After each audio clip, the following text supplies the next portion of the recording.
Summer holidays vandachu, நம்ம GT Holidays vandachu. GT Holidays, South India's #1 travel brand. ஆச்சி பாதாம் drink. ஆச்சி பாதாம் drink ஒன்னு வாங்குனா ஒன்னு ஃப்ரீ.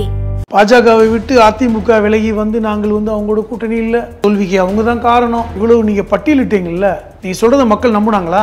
ஒவ்வொரு தடவையும் சந்தேகப்பட்டாங்க. உத்தரவாதமா கொடுத்தீங்க, நாங்கள் இனிமேல் பாஜகவோடு கூட்டணி வைக்க மாட்டோம். மக்கள் நம்பல. அட போங்கப்பா, நீங்க நம்ப மாட்டீங்க, நான் சேர்ந்துக்கிறப்பா. அதாவது நாங்கள் கூட்டணியாக நீங்க தேர்தலை சந்திக்கிற மாதிரி பேசுறீங்க, ஆனா அவங்க அப்படி இல்லை, கூட்டணி ஆட்சின்றாங்க தெளிவா. நயினார் நாகேந்திரன் இப்பொழுது இருக்கின்ற பாஜக தலைவர் தெளிவா சொல்றாரு, இதை முடிவு செய்ய வேண்டியவர் அமித்ஷா, எடப்பாடி இல்லை. திருந்த மாட்டானான்னு கேட்குறீங்க. சொன்னாரு. இது ரொம்ப, இதை விட என்னங்க கொச்சப்படுத்த முடியும்? அந்த திமுக வீழ்த்தணும் அப்படிங்கிற ஒத்த கருத்து உள்ளவங்களோட கூட்டணி வைக்கிறோம். அதுல முதல்ல வந்து இணைஞ்சிருக்கிறது பாஜக. முதல்ல இணைந்தது பாஜக அல்ல, பாஜகவில் நீங்கள் போய் இணைந்திருக்கிறீர்கள், அதான் முக்கியம். அமித்ஷா என்ன பாஜகவுடைய அகில இந்திய தலைவரா? கட்சியில பெரிய பொறுப்புல இருக்காரா? அவர் அறிவிக்கிறாருங்க, நீ கேட்டு வரீங்க. ஒழுக்கட்டாயமா எடப்பாடி இழுத்து கொண்டு வந்துட்டாங்கன்னு பேச்சு. அதை இன்னைக்கு வந்து மறைக்கிறதுக்கு அவர் என்ன பண்றாரு? சுனாப்பனா, நான் திறமையா தான் இருக்கேன், தைரியமா தான் இருக்கேங்கிற மாதிரி பேசுறாரு. திருப்பூர்ல ஒரு கூட்டம் நடந்ததுல ஆலோசனை கூட்டம், அழுது புலம்பி பேசின வீடியோ. அடுத்த நிமிஷம் பாஜக மாவட்ட தலைவர் மிரட்டினாரு. எடப்பாடி அமித்ஷா மிரட்டினா, கோயம்புத்தூர் மாவட்ட செயலாளர், கோயம்புத்தூர் பாஜக மாவட்ட செயலாளர் மிரட்டுறான். அமித்ஷா தான் முடிவு பண்ண போறாரு அதிமுகவுக்கு எத்தனை சீட்டுன்னு. நீ எடப்பாடி இல்லை, எடப்பாடிக்கு எந்த உரிமையும் கொடுக்கப்படலை. நீங்க பார்த்தீங்கல்ல அந்த மீட்டிங்கை, பின்னாடி போனாரு, உட்கார்ந்தாரு, வந்துட்டார். பதில் சொன்னது அமித்ஷா. கூட்டணி என்டிஏ கூட்டணி சொன்னது அமித்ஷா.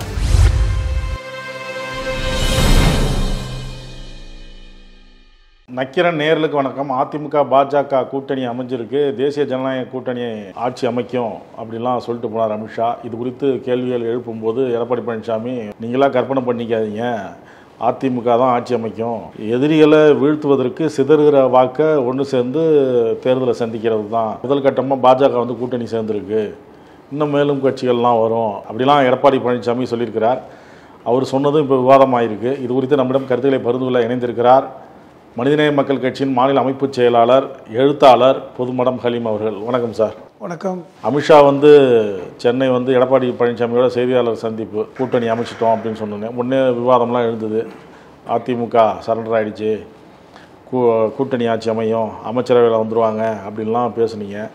இப்போ எடப்பாடி பழனிசாமி செய்தியாளர்களை சந்திக்கும் போது சட்டப்பேரவை வளாகத்தில், நீங்களா இஷ்டத்துக்கு எழுதுறீங்க, உங்கள் இஷ்டத்துக்கு நீங்கள் ஆளுக்கு ஆள் ஒன்று சொல்கிறீங்க, விஞ்ஞான முறையில் யோசிக்கிறீங்க, என்ன இஷ்டத்துக்கு எழுதுனாங்கன்னு அவர் கேட்கணும்ல. அதிமுக தான் ஆட்சி அமைக்கும், மேலே டெல்லியில் மோடி தலைமையில், இங்கே என் பேரை சொல்லி இங்கே ஆட்சி அமைப்பாங்க அப்படின்னு தான் சொன்னார் அப்படிங்கிறாரு. ஒரு நம்பகத்தன்மை, அரசியலில் வந்து குறைந்தபட்ச நம்பகத்தன்மை இருக்கணும். எல்லா அரசியல் கட்சி தலைவர்களுக்கும் குறைந்தபட்ச நம்பகத்தன்மை, அது எடப்பாடிக்கு இருக்கா அப்படிங்கிற கேள்வி தான் இவ்வளவு பிரச்சனை. ஏன் எல்லா கட்சியும் போய் கேட்காம எடப்பாடியை மட்டும் திருப்பி கேட்குறாங்க? நம்பகத்தன்மை குறைபாடு. பாஜகவை விட்டு அதிமுக விலகி வந்து நாங்கள் வந்து அவங்களோட கூட்டணி இல்லை, எந்த காலத்துலையும் கூட்டணி அமைக்க மாட்டோம், நான் எங்கள் தோல்விக்கு அவங்க தான் காரணம். இவ்வளவு நீங்கள் பட்டியலிட்டீங்கல்ல, லிஸ்ட்டு போட்டிங்கல்ல, மக்கள் நம்பணுன்னீங்கல்ல, நீங்கள் சொல்கிறத மக்கள் நம்புனாங்களா? சந்தேகப்பட்டாங்க இல்லை, ஒவ்வொரு தடவையும் சந்தேகப்பட்டாங்க. நீங்கள் கூட்டணியில் இல்லைனாலும் உள்ளுக்குள்ளே இருக்கீங்க அப்படின்னு. ஏன்னா நீங்கள் வந்து பாஜகவை வந்து ஒன்றும் பெரிய அளவில் விமர்சிக்கலை, 2024 பெரிய அளவில் விமர்சிக்கலை, திமுகவை தான் விமர்சிச்சிங்க.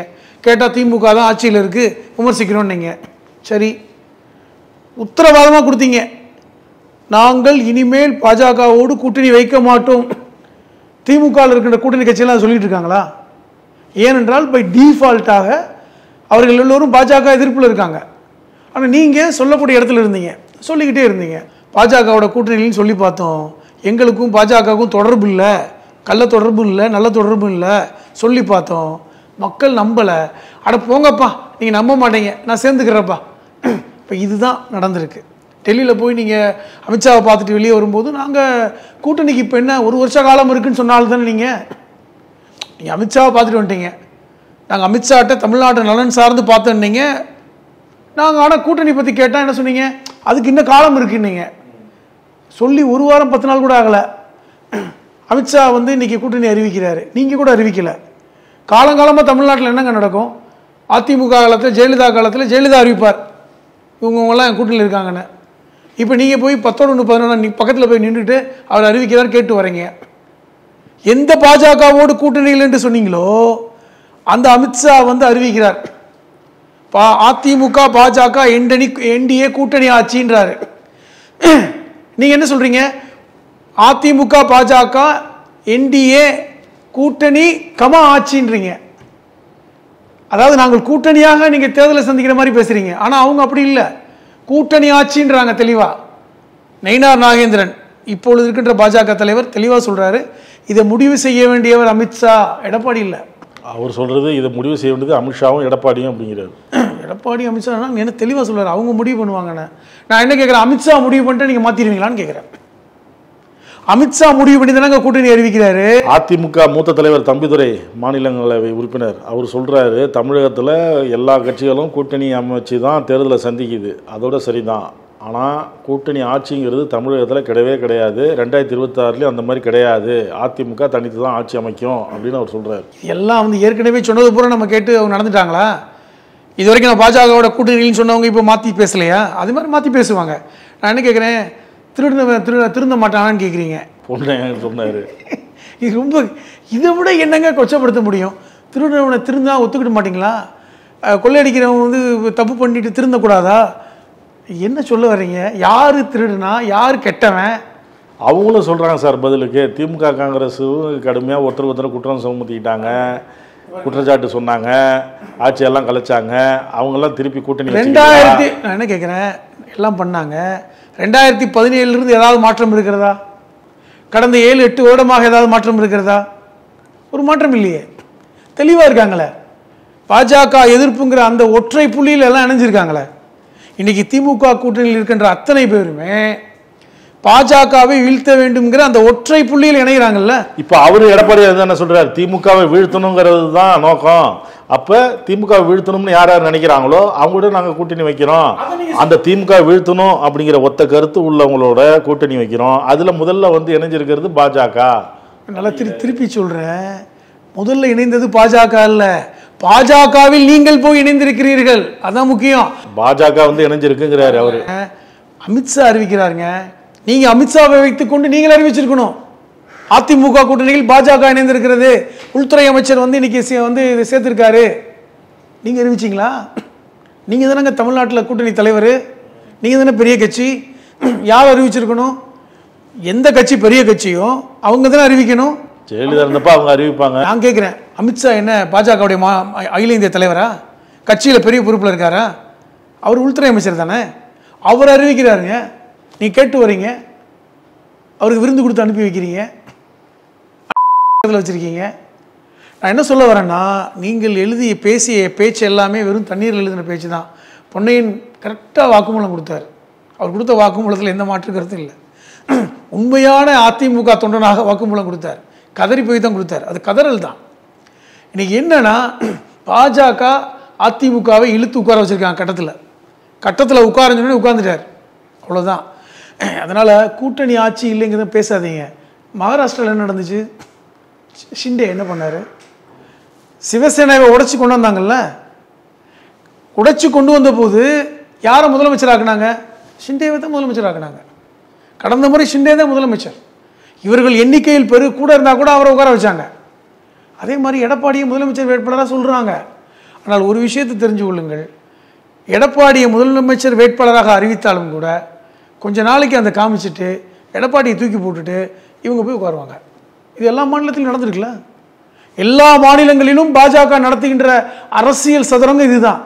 இன்னைக்கு பீகாரில் அடுத்து நடக்க போகுது. எல்லா இடங்களிலும் அப்படித்தான். இன்னைக்கு எடப்பாடிக்கு இதுக்கு தெரியலையா அல்லது வந்து தெரிந்து கொண்டு அப்படி இருக்கிறாரான்னு தெரியல. முதல்ல நான் என்ன நினைக்கிறேன் தெரியுமா, எடப்பாடி அவர்கள் உண்மையிலே கூட்டணி சேர விருப்பம் இல்லைன்னு நம்ம பல்வேறு தடவை பேசிகிட்டு இருக்கோம். அவருக்கு விருப்பம் இல்லைங்க. அவர் வந்து டெல்லிக்கு வந்து அழைத்து வரப்படவில்லைங்க, இழுத்து வரப்பட்டார்னு கூட கடந்த முறை பேசணும். அது உண்மை. என்னால் அவருக்கு வந்து பாஜகவோட கூட்டணி இல்லை என்று ஆணித்தரமாக சொன்னார். ஜெயக்குமார் அவருடைய வார்த்தையை பிடிச்சி தான் ஜெயக்குமாரை வச்சு பேசினார். எடப்பாடியே பேசிட்டாருன்னு சொல்லி தான் அவரும் பேசினார். அப்போ அவர்களுக்கு விருப்பம் இல்லை. இன்னைக்கு நெருக்கடி கொடுத்து உட்கார வச்சிருக்காங்க, கடத்தில் உட்கார வச்சுட்டாங்க. அமித்ஷா என்ன சொன்னாலும் கேட்கக்கூடிய நிலைமையில் எடப்பாடி போயிட்டார். இன்னைக்கு சொல்கிறாரு, எங்களுக்கு எரிச்சலாக இருக்கா, நாங்கள் கூட்டணி செய்கிறது உங்களுக்கு அவ்வளோ எரிச்சலாவா இருக்குன்னு. ஏங்க, உடம்புல புண்ணு இருக்க வந்தாங்க எரிச்சல் சொல்லணும். நீங்கள் தான் நியாயமாக எரிச்சல் படுறதை சொல்லணும். உங்களுக்கு எரிச்சலாக இருக்குன்னு நாங்கள் சொல்கிறோம். இது எங்கள் கட்சி, நாங்கள் கூட்டணி வைப்போம், உங்களுக்கு ஏன் அப்படிங்கிறாரு. அதான் சொல்கிறேனே, அதாவது உங்களுக்கு இப்போ நீங்கள் படுகின்ற அந்த துயரத்தை கூட உணர முடியாத இடத்துல இருக்கீங்கன்ற பயத்தில் பேசுறீங்கிறாரு. அவர் தாங்க பயத்தில் பேசுகிறாரு. கூட்டணி அமைச்சிட்டோங்கிற பயத்தில் என்ன பிரச்சனைனா எடப்பாடிக்கு நம்ம வலுக்கட்டாயமாக கூட்டணிக்கு வந்திருக்கோங்கிற பேச்சு இன்னைக்கு பரவலாக இருக்குது. வலுக்கட்டாயமாக எடப்பாடி இழுத்து கொண்டு வந்துட்டாங்கன்னு பேச்சு இருக்கு. அதை இன்னைக்கு மறைக்கிறதுக்கு அவர் என்ன பண்ணுறாரு, சுனாப்பனா நான் திறமையாக தான் இருக்கேன், தைரியமாக தான் இருக்கேங்கிற மாதிரி பேசுகிறாரு. இல்லை, மற்றவங்க விமர்சிக்கிறாங்க அப்படிங்கிறத தாண்டி அந்த கட்சியிலே இந்த கூட்டணி அமைச்சதுக்கு ஏதாவது எதிர்ப்பு கிளம்பி இருக்குமா? அதனால தான் இந்த வார்த்தையை அவர் போடுறாரா? அவர் கட்சிக்குள்ளே பாஜகவோடு சேர வேண்டும் சேர வேண்டாம் என்று 2 வேறு கருத்துக்கள் இருக்கிறத நம்ம பேசியிருக்கோம். ஜெயக்குமார் பட்டவர்த்தனமாக வெளியே நாங்கள் என்ன காலத்துலேயும் அதிமுக பாஜகவோட கூட்டணி சேராதுன்னாங்க. சிலர் சேர்ந்தா என்ன அப்படிங்கிற பேச்செல்லாம் திண்டுக்கல் சீனிவாசன். இல்லை, இப்போ அவர் சொன்னதுக்கப்புறம், அந்த அமித்ஷா சொன்னதுக்கப்புறம் திருப்பூரில் இப்போ ஒரு கூட்டம் நடந்ததில் ஆலோசனை கூட்டம், அதில் ஒருத்தர் ஏற்கனவே கூட்டணி வச்சோம், மாவட்ட செயலாளர் வச்சோம், ஆனால் எங்களுக்கு இப்போ விருப்பம் இல்லைன்னு அழுது புலம்பி பேசின வீடியோ. அடுத்த நிமிஷம் பாஜக மாவட்ட தலைவர் என்ன கண்டிச்சார், மிரட்டினார். இது தலைமைக்கு மட்டும் இல்லை, தமிழகம் முழுவதும் இப்போ அதிமுக தலைமைக்கு இதுதான் நிலைமை. மாவட்ட செயலாளர் யாராவது ஒருத்தர் இப்படி குரல் கொடுத்தா அங்கே இருக்கின்ற பாஜக மாவட்டத்துக்காரன் மிரட்டுறான். எடப்பாடி அமித்ஷா மிரட்டினா கோயம்புத்தூர் மாவட்ட செயலாளர், கோயம்புத்தூர் பாஜக மாவட்ட செயலாளர் மிரட்டுறான். இப்போ அந்தளவுக்கு போயிடுச்சு. இப்போ எல்லாரும் மிரட்டப்பட்டிருக்காங்க. மிரட்ட பேசாமல் உட்காந்துருக்கணும், மேலே முடிவு பண்ணிட்டாங்க, உங்களால் ஏற்றுக்கிட்டாரு. திருப்பி திருப்பி இங்கெல்லாம் புலம்பக்கூடாது. இன்றைக்கி ஜெயக்குமார் மாற்றி பேசுகிறாரா, பேசுகிறாரு, அதுக்கு என்ன பண்ண முடியும் அப்படின்னு என்ன மழுப்பி பேசினார். இன்றைக்கி அவரால் முடியல, ஓரளவுக்கு அவர் வெளிப்படையாக பேசக்கூடியவர் பேசிட்டார். என்னுடைய வாதத்தை தவறாக புரிந்து கொண்டார்கள் என்று பேசுகிறாரு. அதான் நிலைமை. இல்லை பொன்னையன்மா அவர்கள் மாதிரி நல்லவனுக்கு கெட்டவனுக்கு வாய்ப்பு கொடுக்கக்கூடாதா அப்படின்ட்டு ஒரு வஞ்சக புகழ்ச்சியாக பேசுகிறவனு இருக்காங்க. அவன் கெட்டவன் தான், வேறு வழி இல்லை, எங்களுக்கு வாய்ப்பு கொடுங்க, திருந்திடுவான் அப்படின்னு. சிலர் வேற இது கூட்டணி தான், கொள்கை கூட்டணி அல்ல அப்படின்னு ஒரு பேசக்கூடியவங்களும் இருக்காங்க. இல்லை எடப்பாடி மாதிரி ஏன் எல்லாருக்கும் கஷ்டமாக இருக்கா, எரிச்சலாக இருக்கா, நாங்கள் கூட்டணி சேர்ந்தது, நாங்கள் அப்படி சேர்ந்து வெற்றி பெற்றுருவோன்னு பயப்படுறீங்களா? இது எவ்வளோ சிரிப்பான விஷயங்க. ஏங்க ஏற்கனவே உங்கள் நிலைமை மோசமாக இருக்குது. இந்த நிலைமையில் நீங்கள் பாஜகவோட சேர்ந்தால் இன்னும் உங்கள் வாக்கு சதவீதம் குறையும், உங்களை பற்றி நம்பத்தன்மை போயிடும். நீங்கள் என்ன கேட்டீங்க, சிறுபான்மை மக்களிடம் கொண்டு போய் சேருங்கள், நாங்கள் தான் உண்மையான காவலர், சிறுபான்மை காவலர் என்று சொல்லுங்கள் என்றெல்லாம் பேசுனீங்களேங்க. அப்படி சிறுபான்மையின மக்கள் நாடாளுமன்ற தேர்தலில் ஒத்துழைக்கலையே. நீங்கள் ஒத்துழைக்கலை. அப்போ இப்போ என்ன புரியுது உங்களுக்கு? ரொம்ப தெளிவாக ஒரு விஷயம் பார்த்துங்க. பாஜக அதிமுகவை வெளியேற்றியதும் திருப்பி சேர்த்துக்கொண்டதுமே நாடகம்னு இன்னைக்கு சொல்கிறாங்கல்ல. வெளியேற்றினது எதுக்காக வெளியேற்றினாங்க? சிறுபான்மை மக்களுடைய வாக்குகள் வரல, திமுகவுக்கு போகுதுன்னாங்கல்ல. சிறுபான்மையின மக்களுக்கு நாங்கள் எதிரி கிடையாதுங்கிறாரு தம்பிதுரை. வகுப்பு மசோதாவுக்கு நாங்கள் 4 MP எதிர்த்து தான் வாக்களித்தோம். அவங்க நோன்பு காலத்தில் அவங்களுக்கு வேண்டிய உதவிகளை செஞ்சோம். எல்லாம் அதிமுக பல தடவை அவங்களுக்காக உதவியெல்லாம் செஞ்சுருக்கு, பக்கபலமாக நின்றுருக்கு அப்படின்லாம் இன்றைக்கி சொல்கிறாரு. அப்பொழுது கூட்டணி அறிவிப்பு வரல, வாக்கு போடும்போது அதிமுக கூட்டணி அறிவிப்புலாம் வரல. இப்போ ஒரு வேளை பாராளுமன்றத்தில் சட்டம் நிறைவேற்றப்பட்டால் நீங்கள் என்ன செஞ்சுருப்பீங்க? வெளியேற்றம் பண்ணியிருப்பீங்களா? மாட்டீங்க. இன்றைக்கி ஸ்ட்ராங்காக ஆகிடுச்சு பாருங்களேன். நீங்கள் வெளியே வந்தீங்கன்னா சிறுபான்மை மக்களுடைய வாக்குகள் உங்களுக்கு விழுவுன்னு அது எப்படி நீங்கள் சொல்கிறீங்க? அது அவங்க தான் இப்போ பேசும்போது சொன்னாங்கல்ல, குறைந்தபட்ச செயல் திட்டம் 2 கட்சிக்கும் ஒரு இது போடப்படும். ஒரு விஷயம் புரிஞ்சுக்குங்க, இந்த காமன் மினிமம் ப்ரோக்ராம்ங்கிற இந்த குறைந்தபட்ச செயல் திட்டம் எப்பொழுது செயல்படுத்தப்படும் என்றால் 2 வெவ்வேறு கொள்கையுடைய கட்சிகள் கூட்டணி சேரும் பொழுது இந்த மாதிரி செய்வாங்க. கேளுங்க, நான் சொல்கிறேன். இப்போ திமுக பாஜகவுடைய கூட்டணி நடக்கும் பொழுது இந்த காமன் மினிமம் ப்ரோக்ராம் வாஜ்பாய் காலத்தில் செஞ்சாங்க. என்ன சொல்லி கலைஞர் செஞ்சார்னா, நீங்கள் உங்கள் கொள்கை வேற, எங்கள் கொள்கை வேற, ஆனால் ஒரு ஒரு குறைந்தபட்ச செயல் திட்டத்துக்காக உங்களோட இணைகிறோம், இதை மட்டும்தான் நீங்கள் செயல்படுத்தணும், உங்களுடைய அஜெண்டாவை செயல்படுத்தக்கூடாது. இந்த காமன் மினிமம் ப்ரோக்ராமில் வாஜ்பாய் காலத்தில் ஏன் குடியுரிமை திருத்த சட்டம் கொண்டு வரல? கலைஞர் அவர்களோட திமுகவோட கூட்டணி அமைக்கும் போது ஏன் குடியுரிமை திரும்ப சட்டத்தை பாஜக கொண்டு வரல? ஏன் இதே வக்குப் போர்டு திருத்த கொண்டு வரல? ஏன் மற்ற காஷ்மீருடைய அந்த அதிகாரத்தை குறைக்கிற சட்டம் கொண்டு வரல? ஏன் நீங்கள் முத்தலாக் சட்டத்தை கொண்டு வரல? ஏனென்றால் அப்பொழுது வந்து ஒரு காமன் மினிமம் ப்ரோக்ராம் அடிப்படையில் ஆட்சி வந்தது. அதாவது நீங்கள் கொள்கை வேற, எங்கள் கொள்கை வேற, உங்களுக்கு நாங்கள் வந்து ஆட்சியில் வந்து நாங்கள் வந்து பங்கெடுக்கிறோம், ஆனால் இந்த திட்டத்தை தான் செயல்படுத்தணும், அதன் அடிப்படையில் தான் ஆட்சி நடந்தது. ஆனால் இன்றைக்கி அப்படி இல்லை. இன்றைக்கி ஈவன் சொல்ல போனால் இன்றைக்கி ஒன்றிய அரசை ஆட்சி செய்யக்கூடிய, சொல்லி முடிச்சுக்கிறேன், ஒன்றிய அரசை ஆட்சி செய்யக்கூடிய பாஜக இன்றைக்கி மைனாரிட்டி. இன்றைக்கி நிதிஷ்குமாரும் சந்திரபாபு நாயுடும் கூட காமன் மினிமம் ப்ரோக்ராமில் கொடுக்கல. ஒரு அதாவது சொல்லப்போனால் அன்கண்டிஷனல் முறையில் தான் அவங்க ஆதரவு கொடுக்குறாங்க. ஆனால் அந்த காலகட்டத்தில் அப்படி இல்லை. இப்போ நீங்கள் சொல்கிறீங்க எடப்பாடி எங்களுக்கு ஒரு குறைந்தபட்ச செயல் திட்டத்தில் வந்து நீங்கள் வந்து சேர்றீங்கன்னு. இப்போ என்னன்னா, இந்த திட்டத்தில் நீங்கள் வந்து நீங்கள் ஆட்சியை செய்தால் அது ஒரு விஷயத்தை கொண்டு வந்தால் கொள்கை அடிப்படையில் எந்த திட்டத்தையும் கொண்டு வரக்கூடாது. உங்கள் கொள்கை வேற, என் கொள்கை வேற. நீங்கள் வெளிப்படையாக சொல்லுங்கள், நீங்கள் சிறுபான்மை மக்களுக்கு எதிராக எதை கொண்டு வந்தாலும் நாங்கள் எதிர்ப்போங்கிறத சொல்லுங்கள். நாங்கள் வந்து எங்களுடைய கொள்கையின் அடிப்படையில் தான் வாக்களிப்போம்னு சொல்லுங்கள். எதுவுமே உங்களால் சொல்ல முடியாது. இப்போ நீங்கள் சொல்கிறீங்க கூட்டணி ஆட்சி இல்லைன்றீங்க, கூட்டணி ஆட்சி இல்லைன்றீங்க. அது கூட தேர்தல் வரும் வரை தான். இதே நீங்கள் பாஜகவோடு கூட்டணி இல்லை என்று சொன்ன எடப்பாடி சொல்லி 10 நாளுக்குள் எப்படி மாற முடிஞ்சது? இப்போ அதே மாதிரி தான் ஒரு வருட காலம் இருக்கிறது. இன்னைக்கு சொல்லுவீங்க, நீங்கள் யாருக்காக சொல்கிறீங்க? இப்போ இந்த செய்தி வந்து டெல்லிக்கு போயிருக்கும்ல, அதெல்லாம் போகத்தாங்க செய்யும். எடப்பாடியை சீரியஸாக பார்க்கலாங்க. அவங்க எடப்பாடி ஒரு சீரியஸ் கேரக்டராக பார்க்கல. அவர் அதிமுகவில் இருந்தாலும் அதிமுக தங்கள் கையில் இருப்பதாக பாஜகவுடைய அந்த மேல்மட்டம் நினைக்குது. அதுக்காகத்தான் செங்கோட்டையனை உருவாக்கி காமிச்சாங்க. இன்னைக்கு செங்கோட்டையன் வாய் திறக்கிறாரா? அமைதியாக இருக்காரு.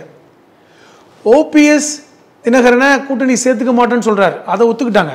அது வந்து உள்கட்சி விவகாரம். ஆனால் இந்த என்டிஏ கூட்டணியில் அவர்கள் இருப்பாங்கல்ல, என்டிஏ கூட்டணியில் ஒரு சுயேட்சை சின்னத்தில் வந்து ஓபிஎஸும் தினகரனும் போட்டிடுவாங்கல்ல. அப்போ மொத்தத்தில் அதை நம்ம பார்த்துக்கலாம்னு நினைக்கிறாங்க. நான் என்ன சொல்ல வரேன்னா, இது முழுக்க முழுக்க அமித்ஷாவுடைய கையில் அதிமுகவை தாரை வார்த்து விட்டார் எடப்பாடி. முழுக்க மொத்தமாக கொண்டு போய் கொடுத்துட்டார். ஆனால் அந்த கெத்தை விட்டு கொடுக்காம நடந்துக்கிறாரே ஒழிய எந்த அதிகாரமும் எடப்பாடிக்கு இப்போ இல்லைங்க. 119 தொகுதி அந்த கூட்டணிக்கு வாங்கிக்குவாங்க பாஜக, அவங்க யாராருக்கு கொடுக்கணுமோ எல்லாமே வாங்கிக்குவாங்க அப்படின்லாம் சொல்கிறாங்க. இன்னொரு செய்தி 89 கம்மியாக வாங்கக்கூடாது அப்படின்னு பாஜக முன்னாள் மாநில தலைவர் சொல்லியிருக்கிறாரு. இதெல்லாம் அப்படின்லாம் தகவல் வருது. ஏன் தெரியுதா? 234 தொகுதியில் என்னுடைய கணிப்பு குறைந்தபட்சம் 100 தொகுதி கேட்பாங்க. 100 134 கொடுத்துருவாங்க. 134 வாங்கிட்டு நீங்கள் மெஜாரிட்டி ஆட்சி அமைக்க முடியுமா? கேட்குறேன். 100 தொகுதி எப்படி கொடுப்பாங்க? அதிமுகவுக்கு என்று நீங்கள் 134 கொடுத்துட்டாங்க. 100 தொகுதி நாங்கள் கூட்டணிக்கு பிரித்து கொடுத்துக்கிறோம். நாங்கள் யாரெல்லாம் என் கூட இருக்காங்களோ அவங்களுக்கு நாங்கள் பிரித்து கொடுத்துக்கிறோம். பாட்டாளி மக்கள் கட்சியாக இருக்கட்டும், அல்லது வந்து யாரெல்லாம் தேமுதிகவாக இருக்கட்டும், வாசன் கட்சியாக இருக்கட்டும், உதிரி கட்சிகள், இப்படி நாங்கள் பிரித்து கொடுத்துக்கிறோம். இதே மாதிரி ஓபிஎஸ் சிபிஎஸ், இதே ஓபிஎஸ்க்கும் தினகரனுக்கும் பிரித்து கொடுத்துக்கிறோம் அப்படின்னு ஒரு முடிவுக்கு வந்தாங்கன்னா எடப்பாடி என்ன பண்ணுவார்? ஒரு 150 கொடுங்கன்னு கேட்பார். இப்போ கேட்குற இடத்துல எடப்பாடி இருக்கார், கொடுக்குற இடத்துல இல்லை. அதை நீங்கள் புரிஞ்சுக்கணும். நீங்கள் கொடுக்குற இடத்துல இருந்தால் தாங்க நீங்கள் முடிவு பண்ண முடியும். நீங்கள் கேட்குற இடத்துல இருக்கீங்க, அது வெளியே தெரியல. அப்போ 150 கொடுங்கன்னு எடப்பாடி கேட்கும் பொழுது கொடுக்கலாம். அவர்கள் வந்து ஒரு 80-84 பிரிச்சுக்கலாம். அப்போ 150 வச்சுக்கிட்டே நீங்கள் வந்து மெஜாரிட்டியை கொண்டு வரதுங்கிறது ஈஸியான விஷயமா? ஒரு வேளை அது வாய்ப்பு இல்லை. அதிமுக பாஜக மெஜாரிட்டி வருங்கிற நம்பிக்கை எனக்கு இல்லை. நீங்கள் நினச்சது மாதிரி, அல்லது வந்து டெல்லியில் நடந்தது மாதிரி, அல்லது ஏதோ ஒரு விஷயங்களை பண்ணி எந்திரத்தை பயன்படுத்தி அப்படிலாம் சொல்கிறாங்க. இன்றைக்கி வந்து டெல்லியில் நடந்தது கூட பார்த்திங்கன்னா சில இடங்களில் வாக்குகளை அந்த மறுவரைங்கிற பேரில் பிரித்து எடுத்தாங்க. எல்லா வேலையும் பண்ணி ஒரு வேலை ஏதாவது ஒரு அதிசயம் நடந்தால் நீங்கள் மெஜாரிட்டி கிடையாது, மெஜாரிட்டியாக வரமாட்டீங்க. அப்போ இந்த கூட்டணியோடு சேர்ந்து வரும் பொழுது இப்போ எதற்கு வலை விரிக்கிறாங்க?